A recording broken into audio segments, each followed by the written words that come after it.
Hello రే కొత్తం phone ఎత్తడానికి ఎంతసేపు రా? నీ పని మనిషి తల్లో పేలు చూస్తున్నావా నీ అబ్బా? రే ఎవడ్రా నువ్వు? ఏం మాట్లాడుతావు?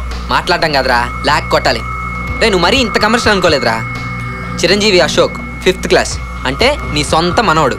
నీ సొంత మనోడికి నీ సొంత హాస్పిటల్లో ఫ్రీగా ఓపెన్ హార్ట్ సర్జరీ జరుగుతుంటే నీకేం సంబంధం లేనట్టు ఇంట్లో కూర్చుంటావా? వాట్? నా మనోడికి ఆపరేషనా? Yeah, ఇంకొద్దిసేపట్లో start అవబోతుందిరా. రేయ్ నీకు ఇంకో థ్రిల్లింగ్ న్యూస్ చెప్పనా? ఈ ఆపరేషన్ చేయబోయేది పెద్ద సర్జన్లో కార్డియాలజిస్ట్లో కాదురా, ఓ మెకానిక్ వాడి ఫ్రెండ్స్. అశోక్ అశోక్ అశోక్ వచ్చాడా? అయ్యా స్కూల్ దగ్గరికి వెళ్తే అప్పటికే అశోక్ బాబుని ఎవరో తీసుకెళ్లారని చెప్పారయ్యా. ఏం కావాలి మీకు? ఇక్కడికి రాబే, బేరాలు మాట్లాడుకుందాం. అన్నట్టు రేయ్, నీ తొక్కలో బ్రెయిన్ ఉపయోగించి పోలీసులకు కానీ చెప్పావనుకో వీడికి కోసేస్తాం ఇక్కడ.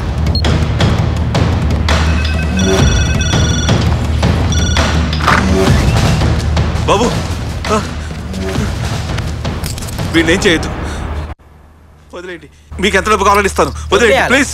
మీ కార్పొరేట్ హాస్పిటల్ కి పొరపాటున ఎవరైనా వస్తే వదిలేస్తారా? జలగల్లా పట్టి రక్తం పీల్చి పిప్పి చేయరు. రేయ్ అయినా నీ డబ్బులు ఎవరికి కావాలరా? అయితే మీకేం కావాలి? నిజం. దేని గురించి? అమానుషంగా ఓ మనిషిని చంపి డాక్టర్ మనోజ్ని దాంట్లో ఇరికించావు చూడు, దాని గురించి. రేయ్ అన్న ఎవరు చేశారో చెప్పు, లేదంటే వినేసేస్తాం. యాక్చువల్గా అంటే ఒరే ఇటు చెప్పేది లేడరా. Doctors let's start the operation. ఆగండి, చెప్తాను, నిజం చెప్తాను.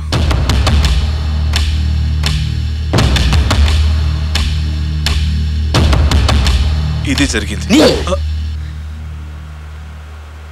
సార్.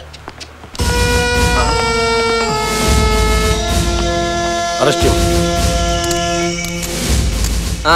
ఫ్రెండ్ ఇంక నువ్వు లేకపోతే మరి నేను యాక్టింగ్ బాగా చేస్తే చాక్లెట్స్ ఇస్తానన్నారు. ఇవిగో. Thank you. బాయ్ తాతయ్య.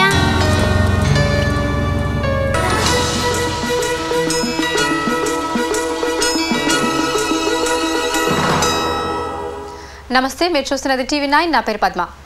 డాక్టర్ మనోజ్ కేసులో కొత్త మలుపు. ఏంటి హడావిడి? ఒక డాక్టర్ అయ్యుండి మీరు ఎందుకు ఇలా చేశారు?